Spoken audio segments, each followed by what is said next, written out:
All right, well, we will go ahead and get started. So I want to welcome everyone. My name is Julie Paskett. I'm a Senior Career Advisor in Career Exploration and Development and the coordinator for the Future Focus Friday series. So just wanted to take a moment to say welcome to everyone who's joining us today. I'm very excited. We have a great presentation, and I'm really excited we are joined by an employer partner today, Randy Thomas, who will be joining us to share his insight on LinkedIn as well. So thank you, Randy, for being here. Just a reminder before we get started, we are recording, so this recording will be made available to you after today's presentation. And please don't forget to sign in using that link in the sign-in form or in the chat. I apologize, that link to the sign-in form is in the chat. For those of you who may have joined us just in the last few minutes, we are also offering Flash Perks. So I will drop that Flash Perks link into the chat one more time. And at this point, I will turn it over to Daniel and Randy to go ahead and get us started talking about LinkedIn. Thank you for being here. All right, thanks for having me, first and foremost. Daniel, did you want to go over the ground rules, just kind of the format for the presentation?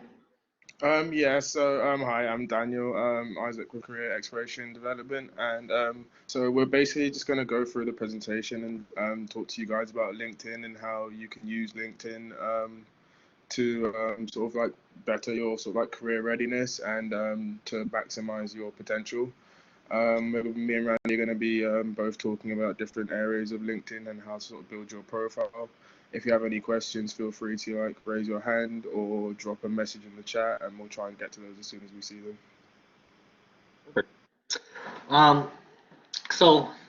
Just piggybacking off of where Daniel is, if you have questions, you don't have to wait till the end. Just raise your hand and we'll get to them in the middle of the presentation. Daniel and I are going to kind of tag team and talk about LinkedIn and the importance of it, starting your career or just adding on to it where you are in your career right now. So technically, LinkedIn is a social media platform, and social media is a very hot button item. There's so many different kind of platforms. Most of you are familiar with the other high-profile social media platforms such as Facebook, Twitter, Instagram, and we kind of have a showcase just to kind of maybe even a quiz to show you how LinkedIn is still a social media platform, but how it differentiates from other social media platforms, okay?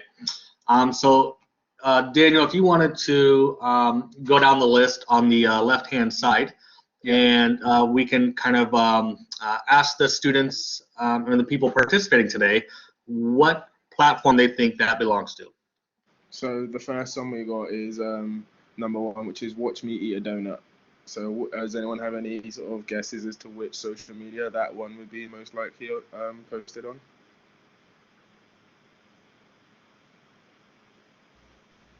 Any volunteers? TikTok or Instagram? Close. It's actually YouTube. So Watch Me Eat a Platform, or Watch Me Eat a Donut, that's going to be mostly focused on the video platform of YouTube. The second one is going to be I Like Donuts. Anyone have any guesses on which social media platform that would be? It should be Instagram. It's actually Facebook. Oh, okay. Instagram has the hearts and Twitter has the hearts. Facebook has the likes. Yeah. Here's a cool photo of a donut. Any guesses? That one is Instagram from Kevin Hall. You are correct. And then here's a recipe of the donut. This is kind of a tricky one. Is it Pinterest? Yes, good job. Very good. All right. And then we're just going to go right to the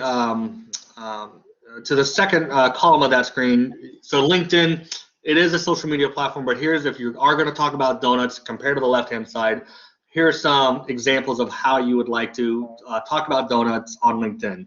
I hope to own a donut franchise one day. I'm looking for a job at a donut company. I have 3 years experience in making donuts. My top skills are donut production and sales. And here are 3 recommendations from donut colleagues. All right. And Daniel's going to take over this slide right here. Yep, so I'm just going to give you a brief overview of what LinkedIn actually is, beyond just a social media website, and what people tend to use it for. So 9 out of 10 company recruiters have been surveyed and said they use LinkedIn when searching for new recruits or potential recruits or potential interns or business opportunities or partners. LinkedIn is their primary source. It's an excellent way to build your network and stay in contact with people that you meet along your business journey. Networks that you are currently making now while you're on your journey, or in the past where you've met people and then you found them again through LinkedIn, and you're able to reestablish those connections and rebuild that network to better your career progress.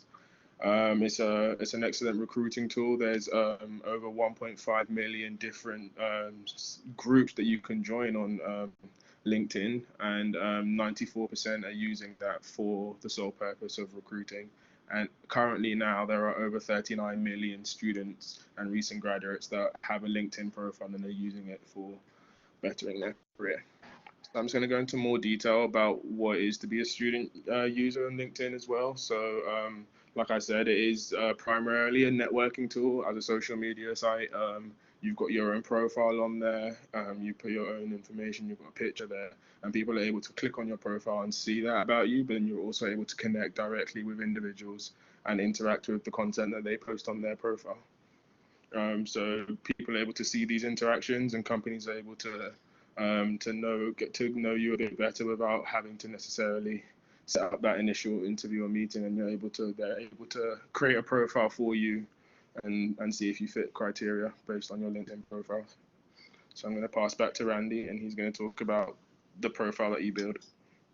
Yep, so creating a LinkedIn profile is just like setting up any kind of social media account. You are going to, I'm sorry, Kevin Hall has a question concerning students.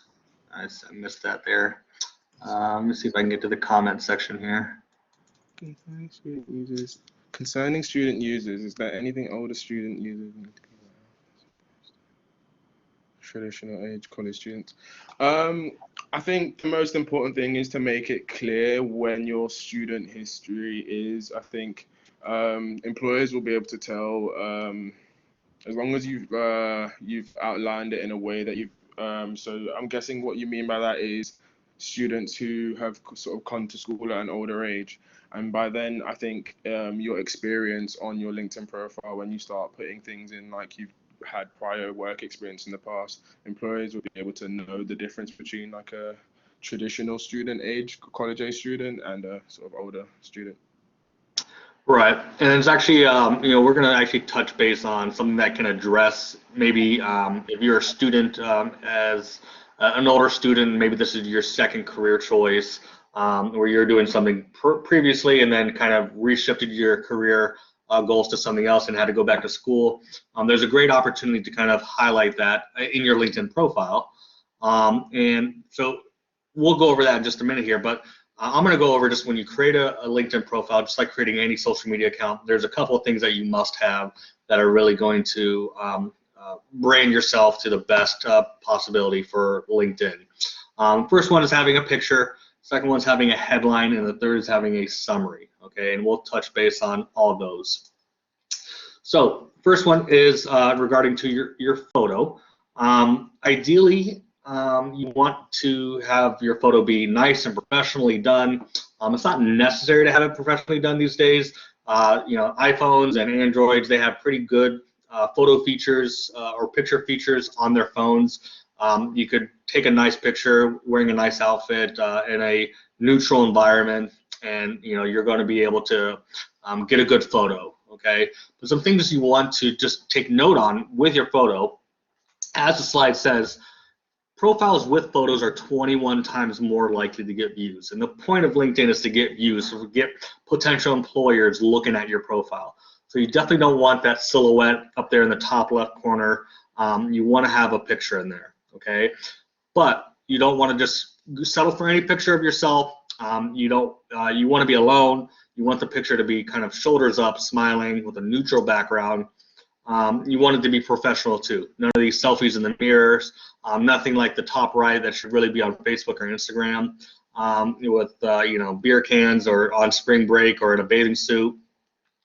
Members with a profile picture, like I said, get 21 times more views and 9 times more connection requests when they have a professional photo being done. A lot of times, I know this is kind of pre-COVID, if you go to your college's career and development center, they often will take professional headshots for you for free.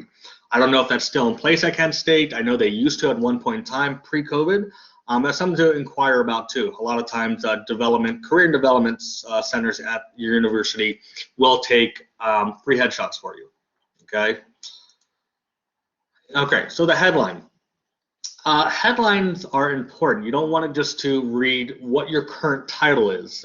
You want it to kind of brand yourself, what your career ambassadors, what your career ambitions are, some keywords.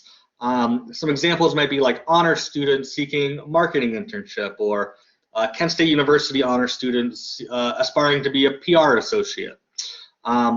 This is I gave you an example of mine. Talent. I have my title there. I also have I'm a social media enthusiast, a brand ambassador, culture champion, Movember Platinum fundraiser. Kind of gives you a good sense, an overall sense of what I'm about, not just giving you what my title is. Okay. You want to put like who you're there to help, what's your passion, what do you enjoy doing, what do you value at work, what's your brand going to be. And obviously if you have any credentials, whether you are a nurse and have a BSN or other credentials that are going to be relevant or valid in your career field, you're going to put those credentials there too. All right. I'm sorry, was that a question? I say translation at student at Kent State University. Yeah, perfect. Absolutely. That's a great example. All right. Oops. All right. So moving along past the headline, we're going to go straight into summary here. Oh, I'm sorry. We're going to add on some things you don't want to do towards the headline. Okay. You don't want to just put unemployed at this time. That's kind of defeats the purpose of kind of expressing where you, what your brand is, what your goals and values are, what are some future insights that you want to do, where do you want to see yourself in 5 years, that kind of thing. So I would avoid using unemployed or using just your title, okay? And then a summary. This is a tough one to kind of write and compose yourself. I want to say you want to try to maybe write a summary about yourself as if, what motivates you. You want it to be a natural conversation piece, okay? A call to action, if you will. You want them to you want the summary to kind of be a message for allows them to reach out to you. You can include a contact information, a phone number, a website, etc. It's going to be a general statement about who you are, what your goals are, and what you're skillful at. You really want to be keyword rich here, okay, in your summary. So there's a lot of good websites that you can use to help create your summary. Because it can be kind of challenging. It was challenging for me to write my summary. So if writing these summaries comes naturally to you, more power to you, okay? And then Daniel's going to take over and talk about experience and work and volunteer work. Yeah, so thank you, Randy.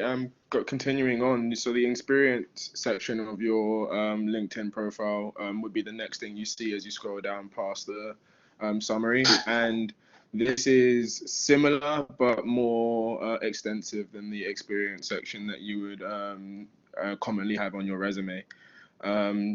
The experience section here is if you have 2 or more positions with on your LinkedIn profile, you are 36 times more likely to be spotted by recruiters.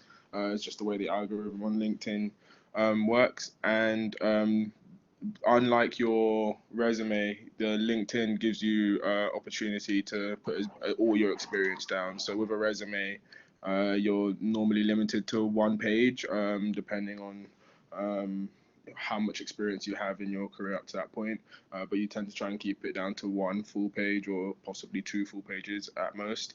Whereas with LinkedIn, if you have had multiple job positions and multiple work experiences or volunteer work, and you have got a lot of different things that you want to get down, LinkedIn is somewhere where you're able to put in detail every single thing that you've done, and you have control over how much detail you want to include about each experience. So like it says here, you should be using those keywords and those same bullet point and action verbs that you use on your resume. You want to use those same keywords in this LinkedIn profile, because you're still trying to get that same eye-catching and drawing effect to your profile, and you want to start ticking the boxes of the relevant skills that that you have obtained, that you can place from those experiences onto your profile and make it really stand out.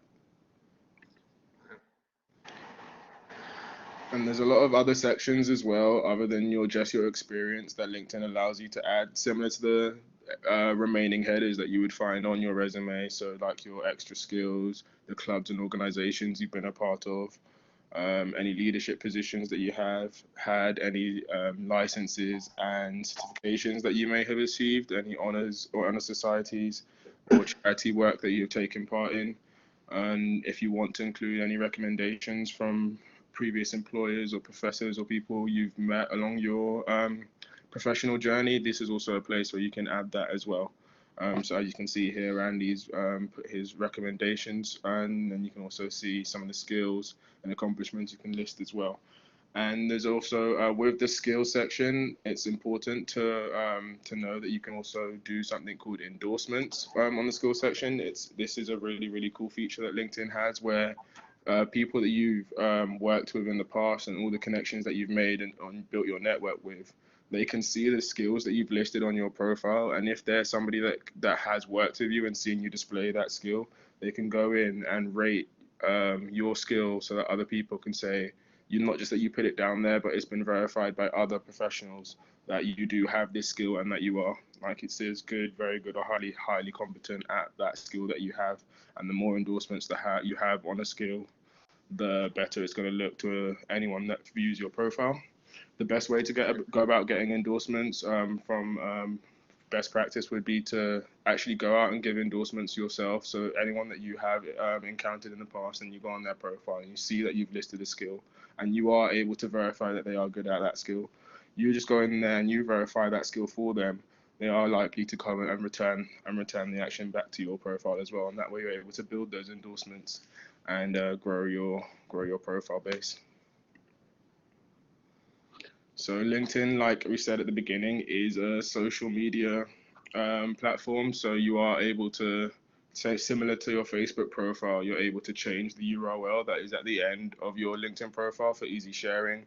So it's important to customize that in a way that's like normally your name, not like a funny nickname or anything that you would put on Facebook or Twitter, but still keep it professional. And then it would have LinkedIn / and then it'll be your name or your business or whatever professional tag that you want at the end.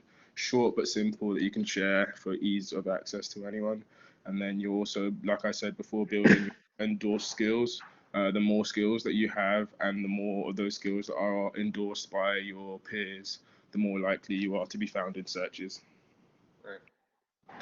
And then I'm just going to piggyback off of what you said, Daniel, especially for recommendations. Recommendations are kind of like the equivalent of getting a letter of recommendation for a potential job seeker, right? Some people require these recommendations when you're applying for a job. Having these on LinkedIn, they're really permanent, and they can be intimidated and asked for. An easy way to do it, honestly, is it's hard just to go up to someone and say, hey, do you mind writing a recommendation for me on LinkedIn? I find an easy way to kind of overcome that is say, hey, I explain why you're looking for a recommendation. I'm trying to build up my LinkedIn profile. I'm on the job search. I'm graduating soon, whatever it may be. A recommendation will really help boost my profile and give me some value and worth.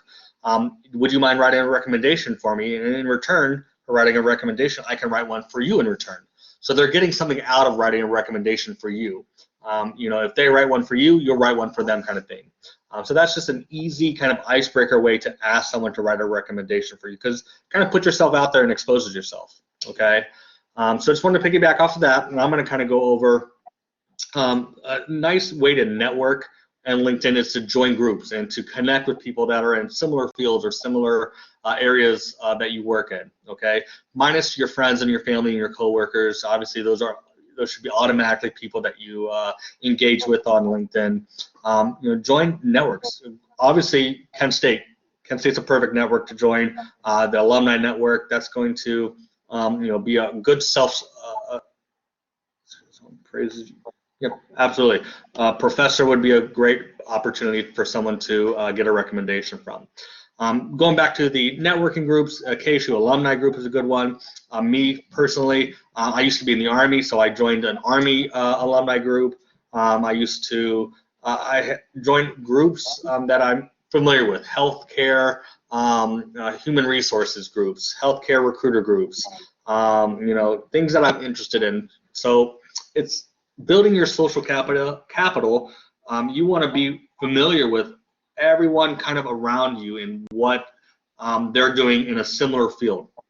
So like I am connected with people I've never even met before, but they have recruiter jobs in healthcare, or they have recruiter jobs in other fields that I'm interested in. So I have connections with people from Nike that are all the way out in Oregon, just because I think it's interesting that would be an interesting connection to see how Nike recruits and how they promote their brand. Same with Disney, same with ESPN. I have connections with all these people that work in those companies. Even though they have nothing to do with healthcare, it's still interesting to see how they recruit, how they market their brand to do the work that they're doing. So you don't have to just necessarily limit yourself to your environment. So if you're going into engineering, only connect with people who are engineers or companies that are engineering companies. Or if you are going into nursing, only connect with nurses or hospitals or healthcare systems. Branch out and see what other people are doing on LinkedIn. It's a good way to kind of get well-rounded and stay adjusted. And at the end of the day, LinkedIn is a social media network. So the more social capital you have, the more connections and influences you can gain, the more you're going to have an impact and a branding impression on your profile. Okay. All right, and then shifting it back to Daniel.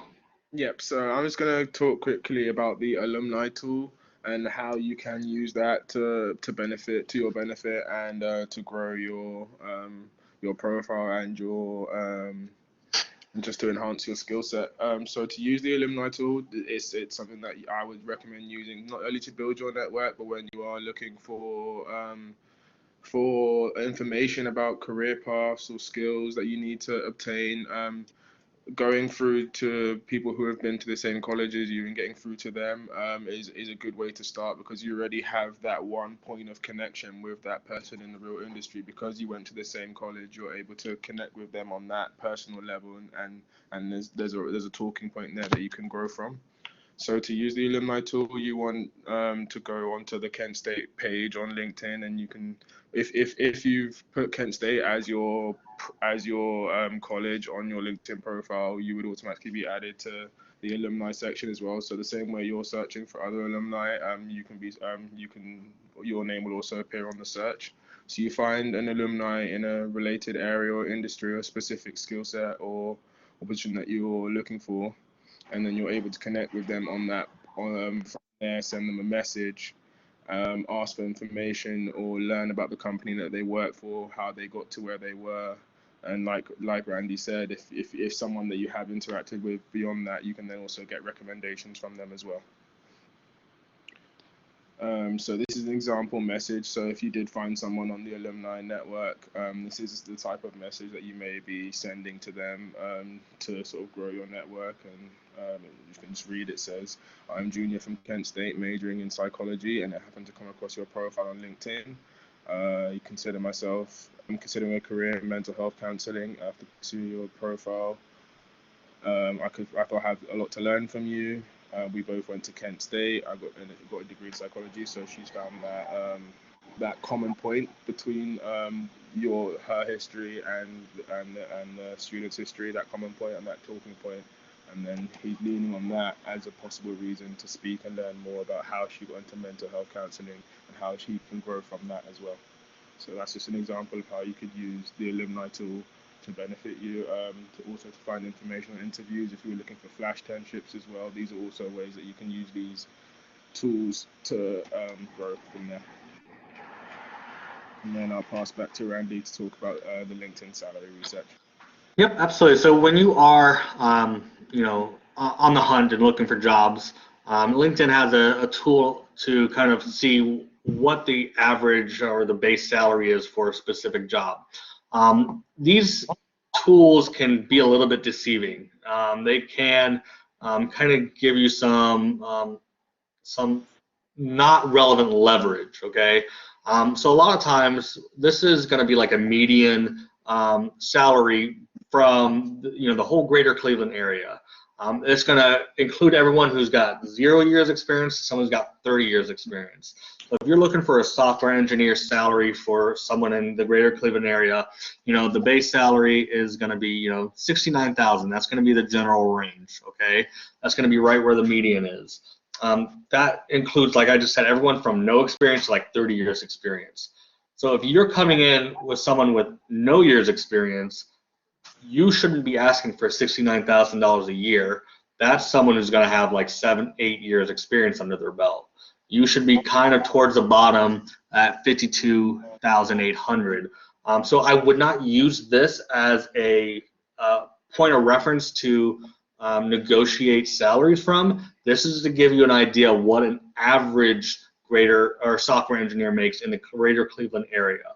I have a lot of these conversations with people who look up salaries, and when I offer them a position and go over their salary based off of market data and equity within the organization, they see this number and they say, well, I did my own research and I came up with this number, and then I have to explain to them that's the general average of people in that position from 0 years experience to 30 years experience, and that's the middle point. So you're going to be on the bottom half of that with no years experience or wherever they are in experience in their career. So just be careful of stuff like that when you are looking up salary data for whatever jobs that you're interested in. It's important to do, and it's important to look into that salary information. Just be careful how you present it during an interview or an offer. And I believe that's our last slide. Does anyone have any questions about everything that we went over in the last 30 minutes?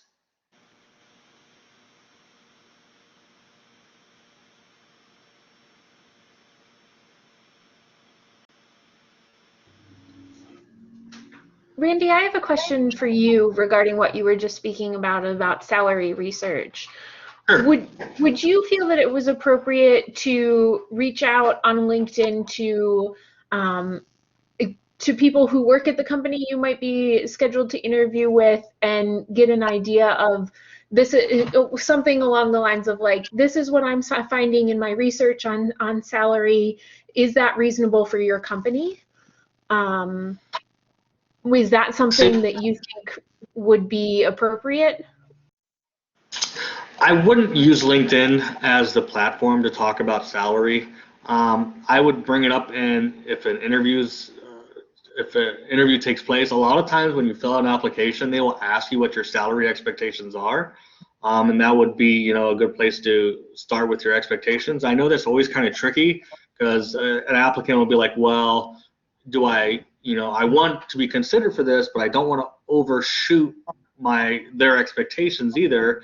If this is a job where I'm expecting 60, I don't want to put 50 to get an interview, but I also don't want to put 60 to think that my expectations are too high either, even though maybe their expectations are 50 for you. You know what I mean? Yeah. So it's always a tricky kind of spot. I would just say honesty is always kind of like the best practice for when you are filling out an application. Put what your actual expectations are, and if they're too high, then they are too high, and if they are too low, chances are they're not going to not consider you because they're too low. But using LinkedIn as a point of reference to, I guess, engage in talks about salary would probably not be an appropriate place.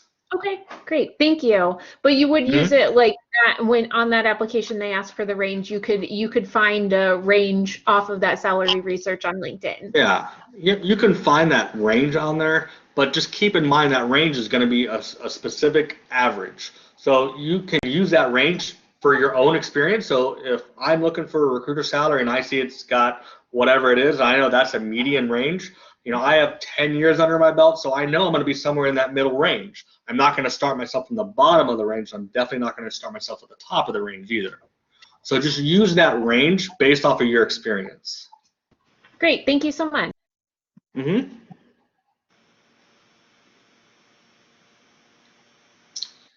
Anyone else have any questions about the recommendations, the skill sets, the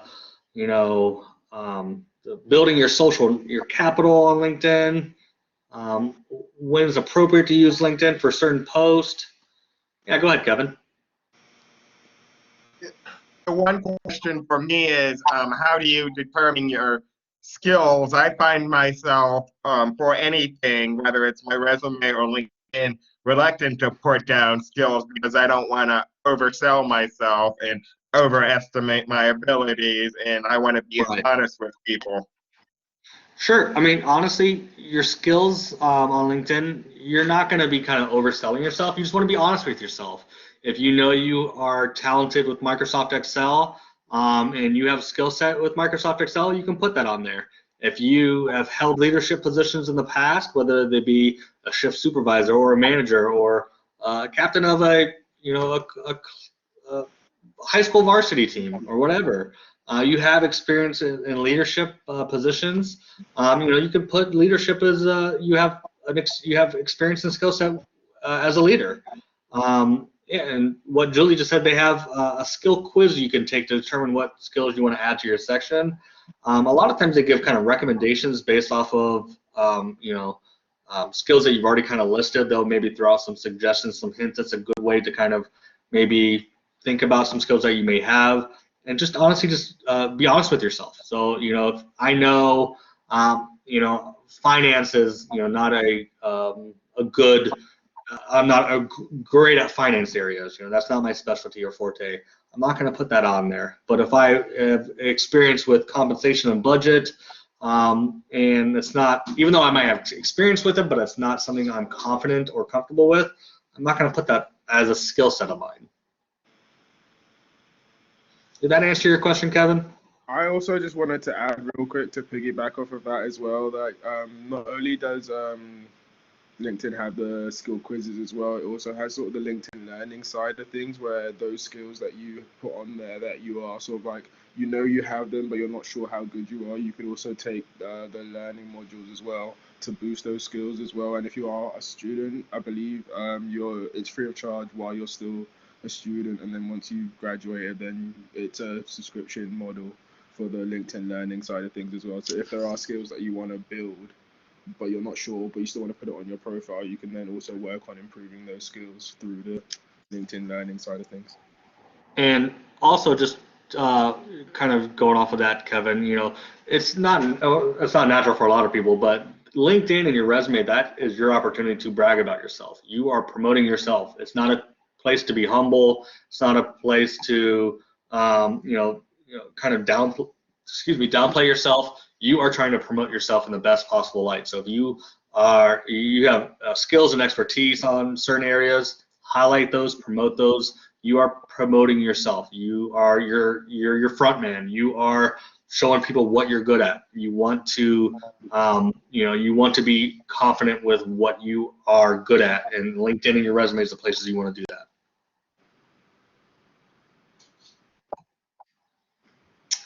All right. So I prefer things down because I want to know, and that's okay. Yeah, in fact, you put French and Spanish down. Said your LinkedIn profile is not going to be like a legal contract, and no one from the FBI is going to come and question.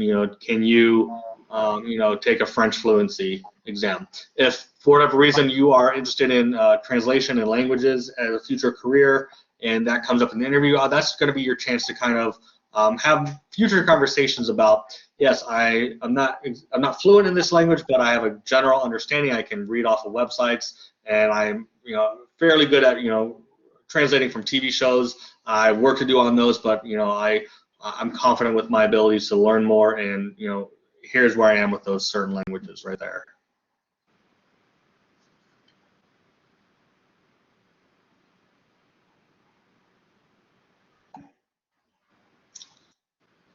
You're welcome. And anyone else have questions? Christian, Ishva, John, anything from you guys?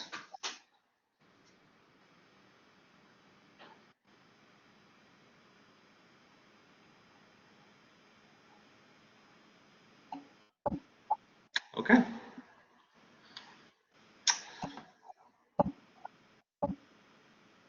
Download question. John, what was your download question? I'm sorry.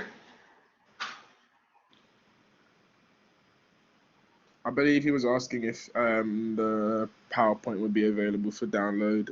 Oh, gotcha.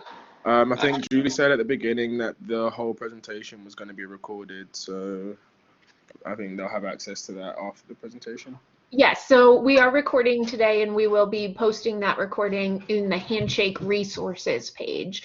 So you'll be able to find the recording of today's presentation there. Perfect.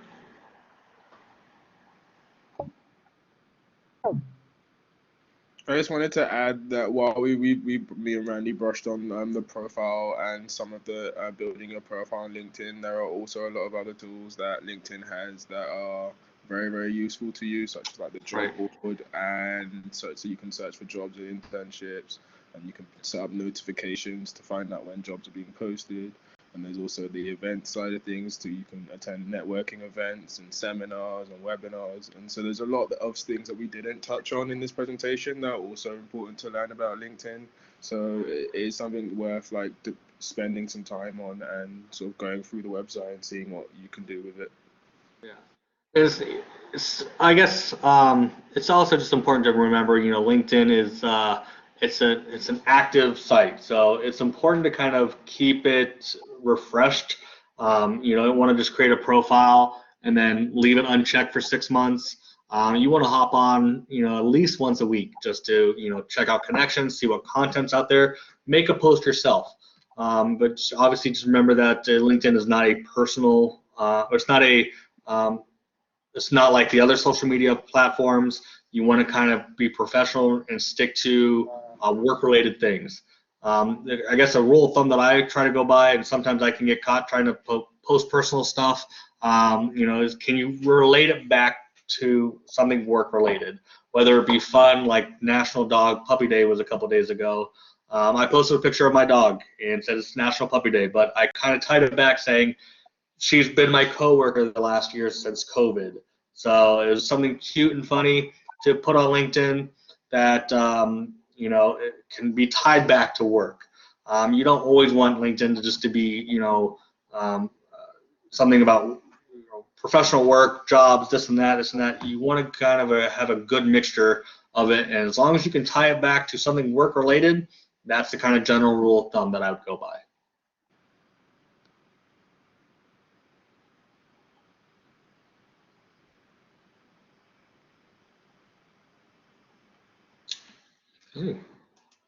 That's it. Julie, is there anything else I should do? There's that cute dog I was talking about. There are 3 of them wrestling in my house right now, so I apologize for that. So thank you again. This was excellent. So Daniel and Randy, thank you so much, and loved the partnership and how you were able to connect. Luann earlier dropped a link in the chat for the feedback form. We will post that again.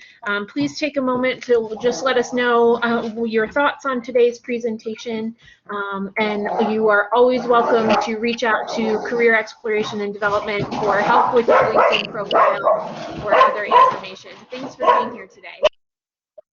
Thank you so much, everyone. Take care. Yes. Thanks, everyone.